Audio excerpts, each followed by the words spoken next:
देख रहे हैं हकीकत न्यूज। मैं हूं आपके साथ अंजलि त्यागी। आइए रुक करते हैं आज की तमाम बड़ी खबरों की ओर। रीवा सांसद का बयान, सीएम कार्यक्रम में नहीं जाऊंगा मैं चाक घाट, मेरे भाषण से खुश होंगे निवास तिवारी। वहीं कांग्रेसियों के विरोध से होंगे दुखी, कांग्रेसी चाहे मेरा पुतला जला दे या मुझे। कार्यक्रम है त्योथर में जी, और ऐसी सूचना आई है कि आप नहीं जा रहे हैं और निमंत्रण आपको नहीं मिला है, क्या कुछ चीज? कल यहाँ मऊगंज जिले में के प्रभारी मंत्री जा रहे हैं और RDSS योजना जो केंद्र सरकार की 100% पोषित योजना है, उसके एक सब स्टेशन का उद्घाटन है।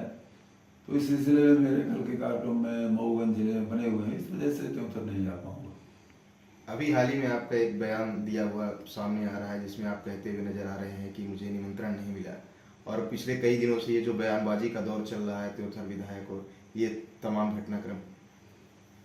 हाँ, तो अभी तो ये बात सही है कि उस कार्यक्रम की जानकारी हमको विधायक के द्वारा नहीं दी गई है,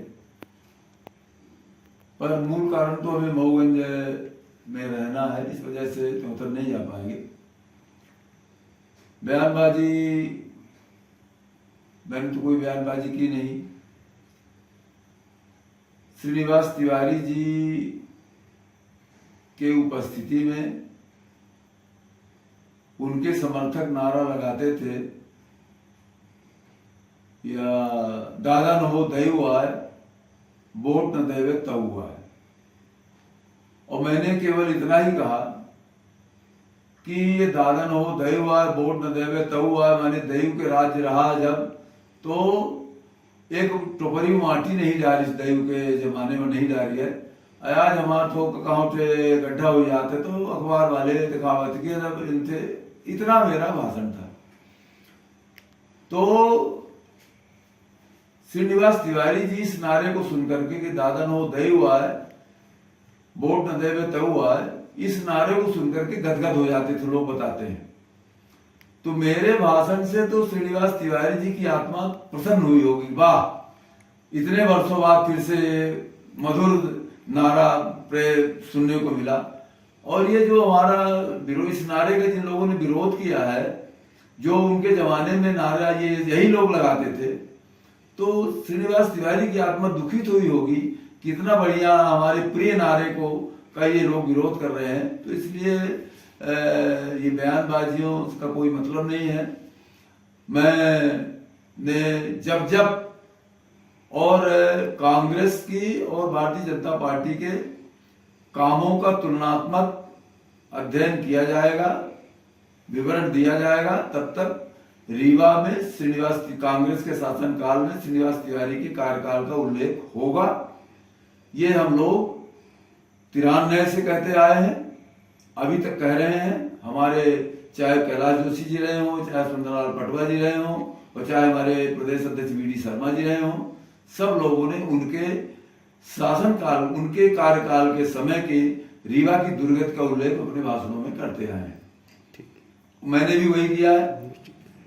और जो लोग ये कहते हैं कि दिवंगत हो गए हैं इसलिए अब उसकी चर्चा नहीं होनी चाहिए, तो मैं उनसे केवल इतना कहना चाहता हूं कि जवाहरलाल नेहरू जी भी दिवंगत हो गए हैं, तो क्या मुद्रा कांड की चर्चा बंद हो जानी चाहिए?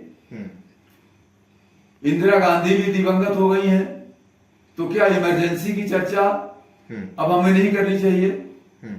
राजीव गांधी दिवंगत हो गए हैं, तो क्या सिखों का नरसंहार और बोफोर्स कांड की चर्चा हमको नहीं करनी चाहिए? नरसिम्हा राव जी भी दिवंगत हो गए हैं, तो क्या उन्होंने जो अपनी सरकार बचाने के लिए विधायकों की सांसदों को पैसे दिए, क्या उसकी चर्चा बंद हो जाएगी या कि नहीं होनी चाहिए? तो ये कुतर्क है कि जो आदमी अब इस दुनिया में नहीं है, उसके बारे में, उसके बुरे कार्यों की चर्चा नहीं होनी। उनका आशय तो ये है कि उसके श्रीनिवास तिवारी के बुरे कार्यों की चर्चा मत करो। लेकिन श्रीनिवास तिवारी एक व्यक्ति नहीं थे, वो कांग्रेस पार्टी के रीवा जिले के प्रतिनिधि थे। और मुख्यमंत्री दिग्विजय सिंह कहते थे कि पूरे जिले के, पूरे प्रदेश का मुख्यमंत्री मैं हूं, लेकिन रीवा जिले के मुख्यमंत्री श्रीनिवास तिवारी। इसलिए श्रीनिवास तिवारी के कार्यों की आलोचना होगी और मेरे जैसे लोग करेंगे। कांग्रेस की सरकार की आलोचना है, अकेले वो श्रीनिवास तिवारी की व्यक्तिगत आलोचना नहीं है। श्रीनिवास तिवारी की जिम्मेवारी थी इस जिले को गड्ढों से काटने की। श्रीनिवास तिवारी की जिम्मेदारी थी हर घर को 24 घंटे बिजली देने की, लेकिन रीवा जिले में केवल एक घर श्रीनिवास तिवारी के घर में 24 घंटे बिजली जलती थी, बाकी 4 घंटे से ज्यादा कहीं बिजली नहीं उपलब्ध होती थी। तो इसलिए ये भी कहना कि वो दिवंगत हो गए हैं इसलिए अब उनकी चर्चा नहीं होनी चाहिए, वो भी उनके जो विकास विरोधी कार्य है, अत्याचारी जो कार्य है, लोगों को प्रताड़ित करने का जो उनका कार्य रहा है, उस पर पर्दा डालने का काम ये कर रहे हैं। हमारे भारतीय जनता पार्टी के हजारों हजार कार्यकर्ताओं के ऊपर झूठे मुकदमे चले, मेरे ऊपर डंडी और लाठियां चली,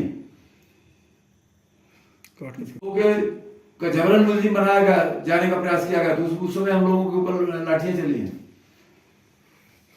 कितने कार्यकर्ताओं